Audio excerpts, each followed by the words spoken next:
This last weekend in Chicago was memorable. Memorable for the wrong reasons. This last weekend in Chicago, gun violence took the lives of 14 people and wounded 82. I'm honored to represent Illinois. I'm especially honored to represent a great city like Chicago. But I'm heartbroken to think about what happened this past weekend. Mayor Emanuel, Superintendent Gary McCarthy anticipated the 4th of July weekend would be a challenge, and they dispatched hundreds of police to the streets of Chicago in an effort to avert this violence.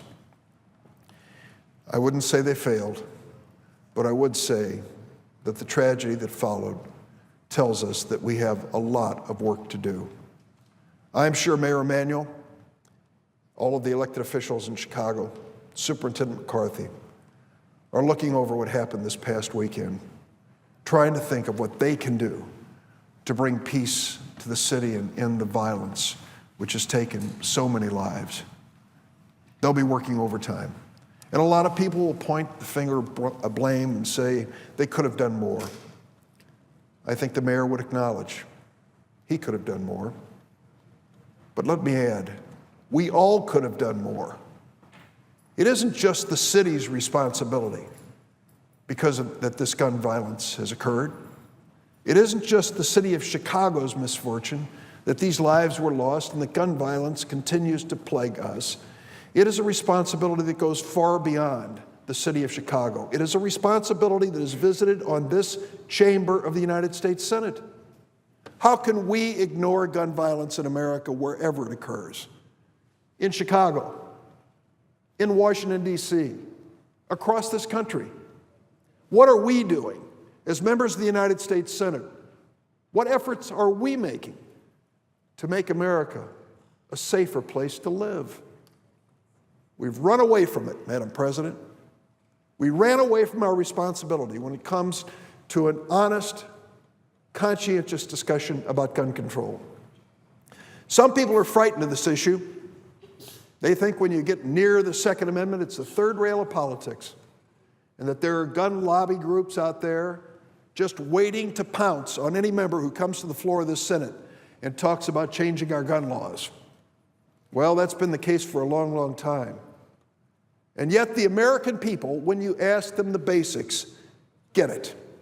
They understand that you can protect our Second Amendment rights to own and use firearms legally and responsibly and still put reasonable limits to keep guns out of the hands of people who will misuse them.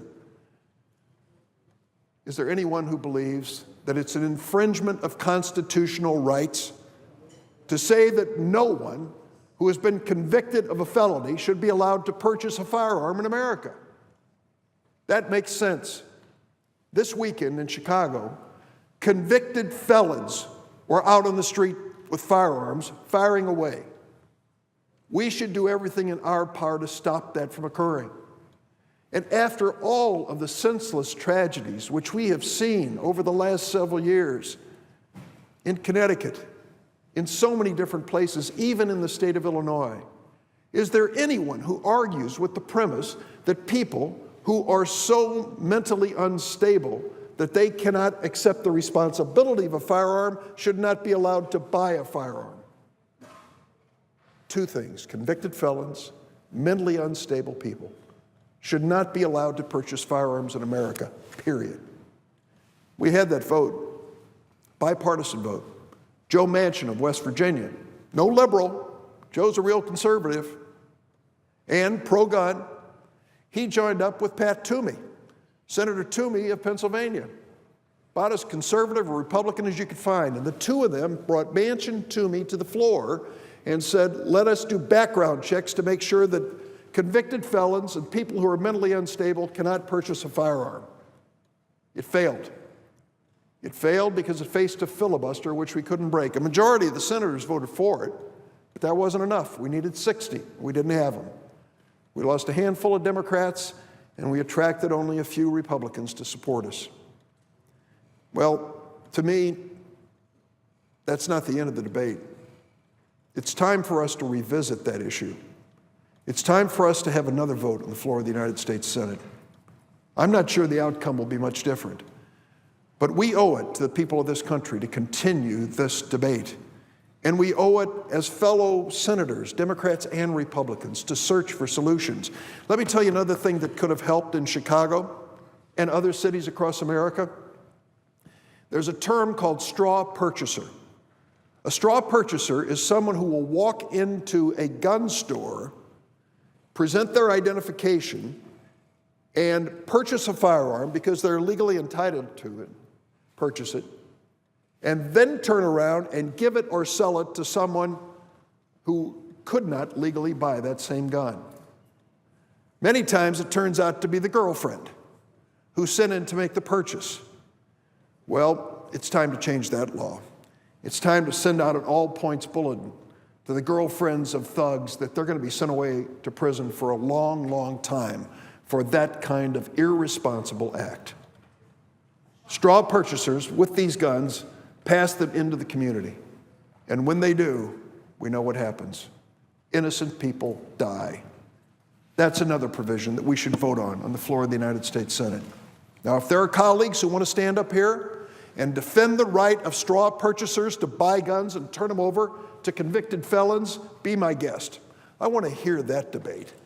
Tell me how that's an exercise of your constitutional right. It's not. I have thousands and thousands of people across Illinois who own firearms, who store them safely, use them legally, and enjoy their rights under the Constitution. What I'm suggesting today is not going to change that at all. But they live in communities where people will misuse these firearms. We have a moral responsibility in the United States Senate to do everything we can to keep firearms out of the hands of people who misuse them. We have a legal and moral responsibility to accept this opportunity in the Senate to debate these issues. We can't run away from them any more than we can run away from the violence in our streets. I'm not alone in my feelings on this issue. There are other senators who share them.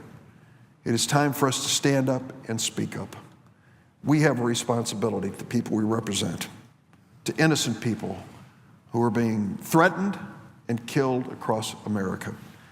Madam President, what happened in Chicago over the 4th of July weekend is a wake-up call, another wake-up call to the United States Senate to get about the business of our purpose here, the reason we were elected, to try to make America a better and safer place.